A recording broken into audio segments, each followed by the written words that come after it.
Hey everyone, how's it going? Forrest here, again with another installment of my complete analysis of all of J.S. Bach's chorale harmonizations. Today we are looking at Ich dank schon, durch deinen, Sohn. The title got messed up somehow. The word durch did not make it in there, but the title translates to I thank thee, Lord, through thy dear Son. Very short chorale. It's in 3/4 and it's only 4 phrases long. Fairly straightforward. We're just going to hop right into the analysis. Really not too much to write home about this one. 1 flat in the key signature. We start on F, we end on F. So I reckon the overall tonality of this chorale is F major, despite our first cadence being a perfect authentic cadence in the key of C. We go from F to another F chord, F, A, C, and F. No need to reanalyze. Passing 7th on the bass, and then we get D, A, F, and F, which is D minor. That's our 6th chord. That takes us to G, G, F, and B flat, which is G minor 7, incomplete, doesn't have a 5 in there, but still a 2/7 chord in root position.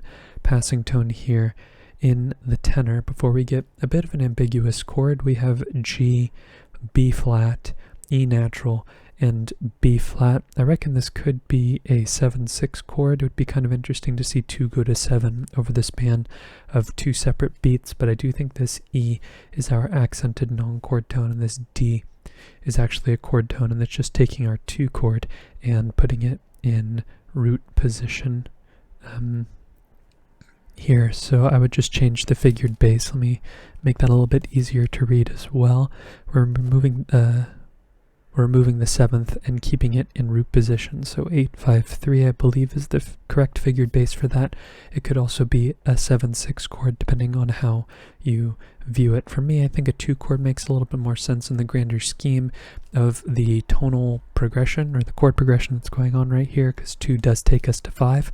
C, C, E, and G. It's C major in root position. And then we have the end of our cadential progression here to 1, F, C, F, and A. F major, tonic triad, root position. Also our gateway to the key of C major. It also happens to be F, passing 7th on the bass. And then we have D, D, F, and B natural, which is B diminished over D. That's 7/6 in the key of C major. And then we cadence on 1, C major, C, E, G, and C.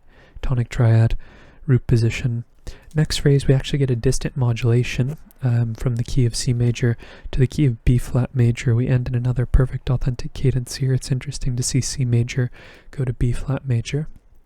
I think going from F to B flat major would not really be much to write home about, but here, C to B flat, that's a distant modulation as they are 2 notches away from one another on the circle of fifths. So we start off with an F chord, but with this passing E flat, it's pretty clear that we're either tonicizing B flat or we've moved keys, and based on the occurrences of E flat throughout the phrase, I reckon that we've modulated just from a visual standpoint, and that can be confirmed by the way that the chorale sounds as well. So we're going to our 4 chord, F major here, which is functioning like a pivot to the key of B flat as well, where it is now our 5 chord. It's passing 7th on the bass, and then we have D, D, F, and B flat, tonic triad, first inversion, B flat major over D. Then we have C, E flat, G, and C. This could be a 2 chord, C minor. I do, however, think it's A diminished over C, 7/6. And if you've watched my videos in the past, you know that this pattern is very common in Bach, where this stepwise motion is traversed with 2 tonic triads and a 7 chord in first inversion, whichever direction, either ascending or descending. In this case, it's descending. B flat, F, B flat, and D. And this pattern is very, like I said, very commonplace in Bach, where we have 2 similar triads, 1 in first inversion, 1 in root position, and a chord that's a diatonic step below it in first inversion. So the most common is here, 1, 7, and 1. You could also have 4, 3, and 4, 2, 3, and 2, 6, 5, and 6. There are lots of different possibilities of different configurations. Passing tone in the bass here, and then we have D, F, B flat, and B flat, just taking our tonic triad, putting it in first inversion. And then we have E flat, G, B flat, and C. That's C minor 7 over E flat, which is 265. We know that Bach loves 265 chords, especially in cadential contexts. Then we get taken to a bit of a chordal scheme that we're going to see in the next phrase as well, where the chord gets turned into root position very briefly over the second beat of the phrase. We have C, we have E flat, we have B flat, and we have C, which is just taking our chord and putting it in root position and also adding the 7th, but there's no 5th in the chord, so the figured bass would not have the 5. It's just 7 and 3. But 2 does take us to 5, F, C, A, and C. F major, root position. E flat is our chordal 7th, and anticipating the next E flat, which is going to turn into a 4-3 suspension over the bass. Regardless, it's still our tonic triad. C's the little lower neighbor here, and D is the 3rd of our chord. Next, we have a half cadence in the key of F major, so we're looking for a point in which we'd modulate, and I am inclined to believe that this B flat is also functioning like our 4 chord in the key of F, seeing that the E gets naturalized immediately after the fact. So starting with 4, we have E, C, G, and C. That's C major over E, which is 5-6, and then we go to 1, F major in root position, F, C, F, and A with a passing tone in the melody. We then have another F major chord just in first inversion, so no need to reiterate the Roman numeral, A, C, F, and C. And that takes us to 4, B flat major in root position, B flat, C, F, and D. So clearly we have a 9/8 suspension here, and in typical Bach fashion the bass changes by the time it resolves, but still 4 chords what's being implied there. This is the way that I analyze it. You could also be more descriptive with the figured bass if you wanted to, but because I'm just looking for the chord progression, it's about getting the general shape rather than being super specific with the way that it's notated. But the chord resolves and the bass has changed to first inversion, D, B flat, and then the F and the D. Passing tone in the bass. Typically when we have 4-6 going to 1 here, we have that passing tone between the 6 and the 1 of the scale. We saw an exception to this recently. I believe it was in yesterday's episode, episode 341 if I'm not mistaken, if you want to check that out. Typically we have this leading tone connecting 6 and 1. In yesterday's episode, we did not have that connector, which was, I think, the first time I've ever encountered that in the chorales knowingly, at least since I'd been looking for it. But this is a very common device that Bach uses. If we don't just get a connecting leading tone here, we'll get a fully subdivided chord progression where we have 7 on this beat as well. But regardless, we do end the progression on 1, or we don't end the progression per se, but the 4-6 chord goes to 1 and then turns into the next leg of the chord progression, which consists of the cadence. We go from 1 to E natural, G, G, and C. It's our 5 chord in first inversion, C major over E. Passing tone in the alto before we get C, C, E, and C. Again, sort of hearkening back to the chordal pattern from the previous phrase where we just take the chord and put it in root position. So here we just have 5 and we have 3, actually no 5 in this chord, it's just 3 3s. So I think 8-3 might be a more accurate way of describing it. Passing 7th, a little delayed passing 7th in the melody here, and then we have our tonic F major, F, C, F, and A.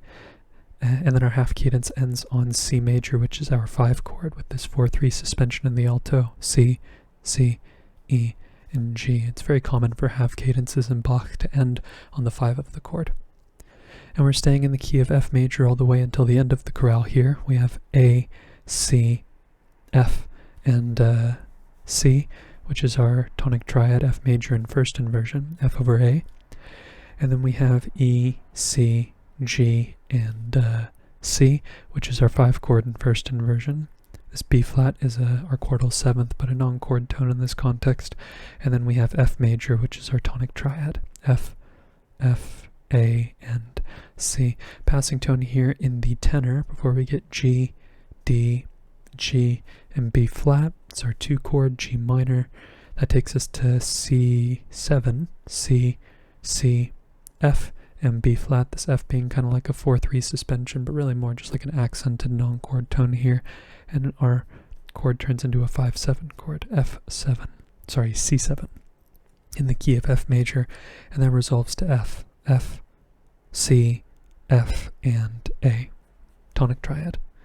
And as we close out our the chorale for today, we have F major in first inversion. We've seen this progression before, one going to 1-6 like we did in the previous phrase.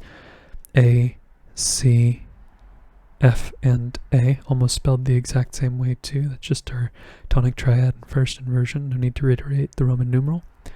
Then we have B flat, D, F, and G. G minor 7 over B flat, which is 2-6-5. We know that Bach loves 2-6-5 chords, especially in cadential contexts. This goes to 5, C major, C, C, E, and G, passing 7th in the tenor, and the chorale ends on 1 as we would expect. F, A, C, and F. And that's today's analysis.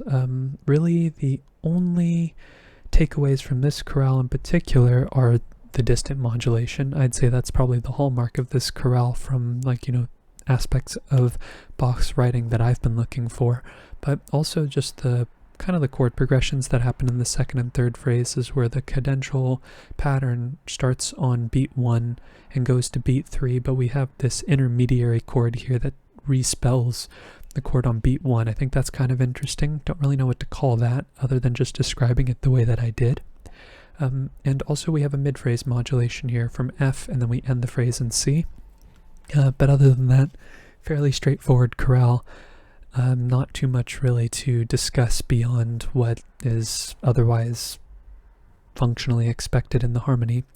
And I think I'm going to cap the video off on that thought. If you're interested in following me along on the journey to analyze all of Bach's chorale harmonizations, feel free to subscribe to the channel. You can hit the notification icon as well, and like the video if you enjoyed the content. Thank you so much for watching the video and supporting the channel by doing so. I look forward to tomorrow's analysis, and I hope you take care.